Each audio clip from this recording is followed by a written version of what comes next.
Good evening and welcome to another episode of Whiskey and Wealth Wednesday.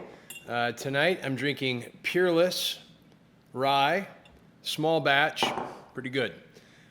So we're going to continue the illusions series that we've been on, and tonight we're going to cover risk, the illusion of risk. And I think it's interesting because in the conversations that we have with clients through the years, risk manifests itself differently based on the individual, which seems kind of basic, but oftentimes people think of risk as a risky investment, which is going to be super aggressive. But the reality is, when inflation is as high as it is right now and interest rates are still fairly low, is there risk having a bunch of money sitting at the bank? Again, we have to evaluate that as we go. But when we think about risk in investing, we've got short-term risks, things like losing money, volatility, is there a recession?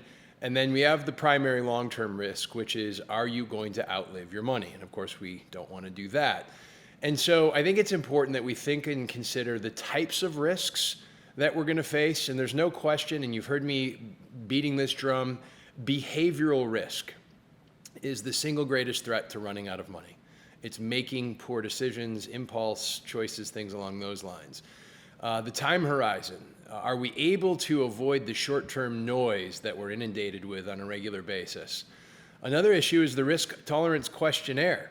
It can be a good tool, but it just requires some more digging, if you will, because the reality is we're taking into consideration the fact that the investor is rational and risk is static, which we know that actually none of those two are true. So we have to have more of a conversation on that. And then the chapter about risk really dives into what questions we should ask to thoroughly determine what type of risk you're willing to take with your portfolio. So again, like everything else, risk is very individualized, it's specific.